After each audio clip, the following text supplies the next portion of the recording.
उस रात रामू मेरे कमरे में आया और बोला, मेम साहब खाना लगा दूं क्या? मैंने कहा, मुझे अभी भूख नहीं है। फिर मैं बोली, रामू मेरा एक काम करोगे? तो रामू बोला, बिल्कुल करेंगे मेम साहब। मैंने कहा, रामू मेरी तबीयत ठीक नहीं लग रही, थोड़ा सा तेल गर्म करके लाओ, मेरे हाथ पैर दबा दो और मेरी मालिश भी कर देना। रामू बोला, ठीक है मेम साहब, हम तेल गर्म करके लाते हैं। मैं उस गाउन पहने हुई थी। मैं बेड पर लेट गई। रामू 5 मिनट में तेल गर्म करके मेरे कमरे में आ गया और वहीं खड़ा हो गया। मैंने अपना गाउन घुटनों तक उठा दिया और कहा, रामू मेरे पैरों को तेल लगाकर मालिश कर दो। रामू जी मैम साहब करके मेरे पैरों को तेल की मालिश करने लगा। मैंने जानबूझकर अपना गाउन ऊपर उठा लिया ताकि रामू को अपने जलवे दिखा सकूं। रामू मेरे पैरों की मालिश करते हुए मेरी टांगों को घूर रहा था। रामू की उंगली की पकड़ पहले से भी ज्यादा तेज हो गई थी। फिर मैं पलट गई और बोली, रामू मेरी पीठ की भी मालिश कर दो, बहुत दर्द हो रहा है। मैं थोड़ा सा हिचकिचाने लगा। उसने कहा, मैम साहब मैं यह नहीं कर सकता। मैंने कहा, रामू देखो तुम्हें शर्माने की कोई जरूरत नहीं है। मैंने तुम्हें अपने काम पर रखा हुआ है और इस मालिश के पैसे मैं तुम्हें अलग से दूंगी ताकि तुम्हारा भी घर अच्छे से चल सके।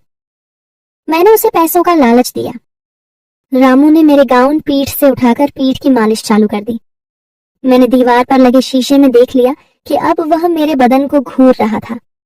मैंने कहा, रामू मेरी पीठ पर अच्छे से मसाज करो। वह कांपते हाथों से मेरी पीठ की मसाज कर रहा था। उसके हाथ बहुत ज्यादा कांप रहे थे। थोड़ी देर बाद मैं पलट के सीधी हो गई और बोली, रामू अब मेरे पेट की भी मालिश करो। रामू बोला, मैम साहब ये क्या कह रही हो? रामू बुरी तरह से कांप रहा था और हिचकिचाने लगा कि रामू खुद से पहले नहीं करने वाला। वो चाहता था कि पहले मैं करूं। वो थोड़ा शर्मीला था, इसलिए मैंने उसके दोनों हाथ पकड़कर अपने हेलो दोस्तों स्वागत है आप सभी का हमारी एक और रोमांचक स्टोरी में। उम्मीद करती हूँ कि आपको यह कहानी बेहद पसंद आएगी। मेरा नाम रोमा है और मैं 24 साल की खूबसूरत महिला हूँ। मेरी शादी को 3 साल हो चुके हैं। जीवन में मुझे हर सुख मिला, मगर एक वह सुख नहीं मिल पाया जो एक औरत चाहती है, और वह सुख था मेरे पति का प्यार। मेरे पति एक बड़े बिजनेसमैन हैं और बिजनेस के चलते वह हमेशा घर से बाहर ही रहते हैं। मेरे पास सुख साधन संपत्ति सब है, मगर जिस चीज को हमेशा मैं अपने साथ चाहती हूँ वह मेरे पास नहीं है, और वह है मेरा पति, और उनका प्यार मुझे नहीं मिलता। मेरे घर में एक नौकर भी है जिसका नाम रामू है और उसकी उम्र 22 साल है। वह भी यहाँ का रहने वाला है और वह भी शादीशुदा है, लेकिन उसकी पत्नी बिहार में ही रहती है और वह भी अपनी पत्नी का प्यार पाने के लिए तड़पता है। पिछले साल की बात है कि मेरे पति जब घर आए थे, एक दिन रुके और पूरा दिन फोन पर ही लगे रहे, और रात में मुझे बोले कि वह 1 महीने के लिए अमेरिका जा रहे हैं बिजनेस के सिलसिले में। उस रात में फूट फूट कर रोई थी। हर बार मेरा पति जब भी घर आता वह सिर्फ 1 दिन के लिए ही रुकते और जो उन्हें करना होता करके फिर चले जाते, और मैं हमेशा की तरह अपने पति के प्यार के लिए तरसती रह जाती। यह भी कोई रिश्ता है? उनके घर से जाने के बाद मैंने खूब शराब पी और मेरी तबीयत खराब हो गई। मेरे नौकर रामू ने मुझे अस्पताल में भर्ती कराया। इलाज के बाद मुझे घर ले आया और बहुत सेवा की। तबीयत ठीक होने के बाद मैंने एक दिन उसे बुलाकर उसका धन्यवाद किया। रामू बोला, मैम साहब हम तो आपके मुलाजिम हैं, आपकी खातिर करना हमारा काम है। हम अपनी गरीबी के चलते बीवी बच्चों से दूर हैं, यहाँ कमाई के लिए पड़े हैं, और आप सब कुछ होते हुए भी अपने पति से दूर हैं। माफ करना मैम साहब, ज्यादा बोल दिया। हमारी जब से शादी हुई है हम अपनी पत्नी के पास सिर्फ 2 महीने ही रह पाए थे। उसके बाद से 1 साल हो गया है और अभी तक हम अपनी घरवाली से नहीं मिलते हैं। बहुत याद आती है उसकी, मगर कमाएंगे नहीं तो घर कैसे चल पाएगा। मैंने उसे पैसे दिए और कहा, जाओ अपने घर हो, आओ, और बोला, नहीं मैम साहब हम यह पैसे घर भेजेंगे ताकि हमारा घर चलता रहे। हम आपकी सेवा में यहीं पर रहेंगे। आपका बहुत बहुत धन्यवाद। वैसे भी मालिक घर पर नहीं है तो हमें ही आपका ख्याल रखना होगा। रामू की बातें मेरे दिल को छू गई कि यह गरीब इंसान अपनी पत्नी को इतना प्यार करता है, और एक मेरे पति हैं कि उन्हें मेरी याद भी नहीं आती। कितना तड़पता होगा वह यहाँ पर अपनी बीवी के बिना। ठीक वैसे ही जैसे मैं अपने पति के बगैर में। तभी मुझे एक बुरा ख्याल आया कि हम दोनों एक दूसरे की तड़प को भी तो दूर कर सकते हैं।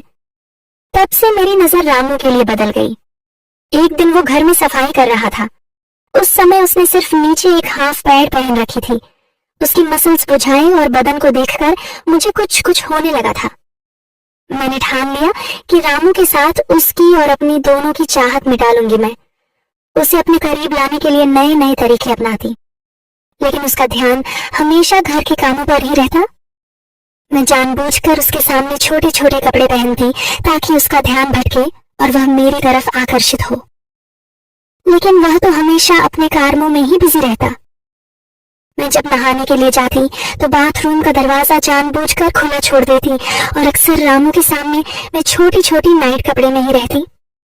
लेकिन मेरे सारे हाथ खंडे फेल हो चुके थे। मुझे लगा मुझे कोई और उपाय करना चाहिए जिससे कि रामू जल्दी बहक जाए।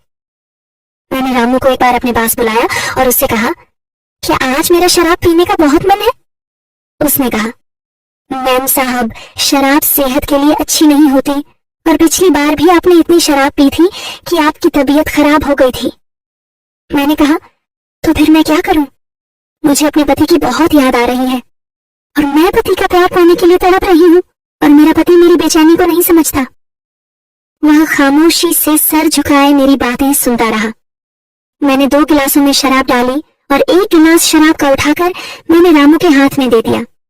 उसने कहा, मैम साहब, मैं शराब नहीं पीता और मेरी इतनी औकात भी नहीं है जो मैं इस तरह से शौक पालूं। मैं पूरी तरह से बेबस थी। आखिर करूं तो क्या करूं? फिर मेरे शैतानी दिमाग में एक प्लान आया। मैं समझ गई थी कि यह प्लान जरूर काम करेगा, क्योंकि मैं जानती थी कि मेरे पति को मुझसे ज्यादा अपने बिजनेस की फिक्र है और मैं इस तरह की जिंदगी नहीं जीना चाहती थी। हर लड़की शादी के बाद यही चाहती है कि उसका पति उसके पास रहे, उससे प्यार करे, उसका ख्याल रखे, और शराब शायद मेरी किस्मत में पति का प्यार नहीं था। उस रात रामू मेरे कमरे में आया और बोला, मैम साहब, खाना लगा दे। तो मैंने कहा, मुझे अभी भूख नहीं है। फिर मैं बोली, रामू, मेरा एक काम करोगे? तो रामलाल बोला, बिल्कुल करेंगे मैम साहब। मैंने कहा, रामू, मेरी तबीयत ठीक नहीं है, लग रही, थोड़ा सा तेल गर्म करके लाओ और मेरे हाथ पैर दबा दो और मेरी मालिश भी कर देना। रामू बोला, ठीक है मैम साहब, हम तेल गर्म करके लाते हैं। और उस समय मैंने गाउन पहनी हुई थी। मैं बिस्तर पर लेट गई। रामू 5 मिनट में तेल गर्म करके कमरे में आ गया और वहीं खड़ा हो गया। मैंने अपना गाउन घुटनों तक उठा दिया और कहा कि रामू, मेरे पैरों पे तेल लगाकर मालिश कर दो। तभी रामू जी मैडम साहब करके मेरे पैरों पे तेल की मालिश करने लगा। मैंने जानबूझकर अपना गाउन ऊपर उठा लिया ताकि रामू को अपने जलवे दिखा सकूं। रामू मेरे पैरों की मालिश करते हुए मेरी टांगों को घूर रहा था। रामू की उंगलियों की पकड़ पहले से भी ज्यादा तेज हो गई थी। फिर मैं पलट गई और बोली, रामू, मेरी पीठ की भी मालिश कर दो, बहुत ज्यादा दर्द हो रहा है। वो थोड़ा खींच के जाने लगा। उसने कहा, मैम साहब, मैं नहीं कर सकता। मैंने कहा, रामू, देखो, तुम्हें शर्माने की कोई जरूरत नहीं है। मैंने तुम्हें अपने काम पर रखा हुआ है और इस मालिश के पैसे मैं तुम्हें अलग से दूंगी ताकि तुम्हारा घर भी अच्छे से चल सके। मैंने उसे पैसों का लालच दिया। रामू ने मेरा गाउन पीठ से उठाकर पीठ की मालिश करना चालू कर दिया। मैंने दीवार पर लगे शीशे में देख लिया कि अब वह मेरे बदन को घूर रहा था। मैंने कहा, रामू, मेरी पीठ पर अच्छे से मसाज करो। वह कांपते हुए हाथों से मेरी पीठ की मसाज कर रहा था। उसके हाथ बहुत ज्यादा कांप रहे थे। थोड़ी देर बाद मैं पलट के सीधी हो गई और बोली, रामलाल, अब मेरे पेट की मालिश कर दो।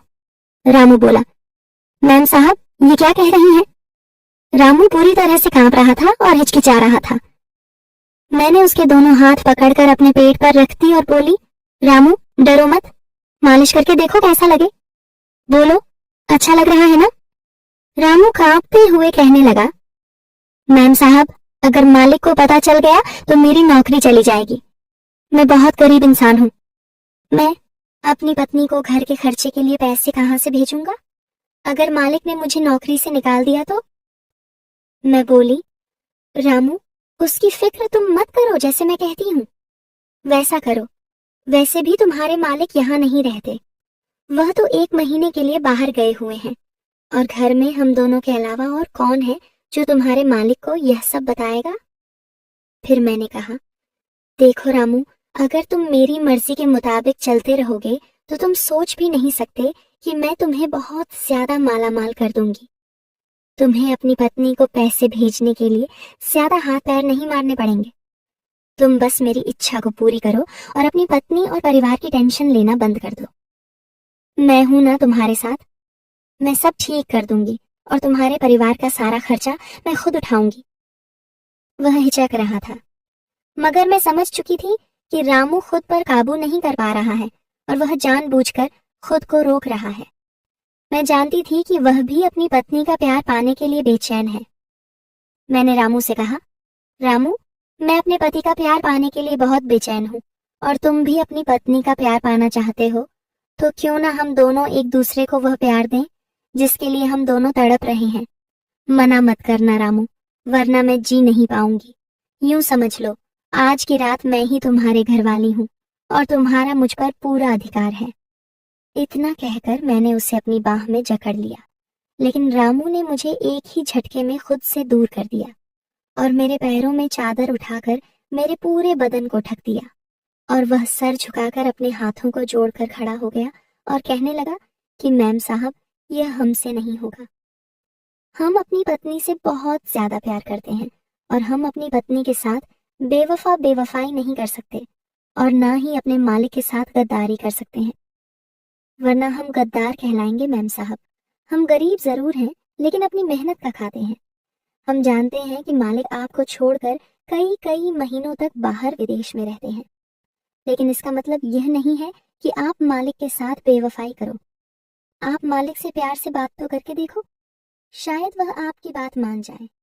जब हम अपनी पत्नी के बगैर उसकी यादों के सहारे जी सकते हैं, तो फिर आप क्यों नहीं?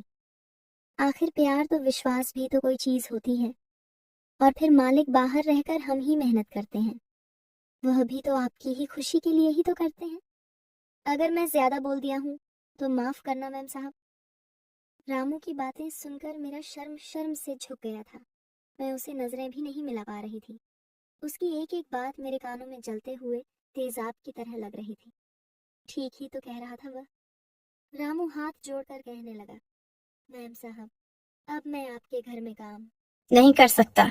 मैं कल ही यहाँ से चला जाऊंगा और कोई दूसरी नौकरी तलाश करूंगा। मैंने रामू से कहा, ऐसा मत करो, मैं अपनी गलती के लिए बहुत ही शर्मिंदा हूँ। तुम क्यों नौकरी छोड़ रहे हो? तो रामू ने कहा, नहीं मैम साहब, अब हमारा यहाँ से चले जाना ही अच्छा होगा, क्योंकि जब जब हम आपको देखेंगे तो शायद हम अपने से नजरें नहीं मिला पाएंगे और ना ही आप हमसे नजरें मिला पाएंगी। ओ मैम साहब, आप भी जवान हैं और हम भी जवान हैं, कहीं हम बहक ना जाएं। हमें बहुत डर लगता है, इसलिए हमारा यहाँ से चले जाना ही ठीक है। मैंने हाथ जोड़कर रामू से माफी मांगी और कहा, मैंने जो भी गलती की उसके लिए मुझे माफ कर दो रामू। मैं थोड़ी देर के लिए बहक गई थी। पता नहीं कैसे मेरे दिल और दिमाग में शैतान ने कब्जा कर लिया था। रामू ने कहा, मैम साहब, आप हमसे माफी ना मांगे। इस उम्र में इंसान से कभी कभी गलतियां हो जाती हैं और आप मालिक से बातें करें, सब कुछ ठीक हो जाएगा। इतना कहकर अगले ही दिन रामू अपना सारा सामान उठाकर हमारे घर से हमेशा हमेशा के लिए चला गया। जाते जाते रामू ने मुझे माफ तो कर दिया था, लेकिन मेरी गलतियों की वजह से बेचारे गरीब रामू को इस नौकरी को छोड़ना पड़ा। मैंने अपनी गलतियों की वजह से एक अच्छे और भोले भाले शरीफ नौकर को खो दिया था। तो दोस्तों, ये थी आज की कहानी। आपकी क्या राय है? इस कहानी पर हमें कमेंट में जरूर बताएं। वीडियो अच्छी लगी हो तो लाइक करें, शेयर करें और चैनल सब्सक्राइब करें। धन्यवाद। जल्द ही मिलते हैं आपसे एक नई स्टोरी के साथ। I love you friends.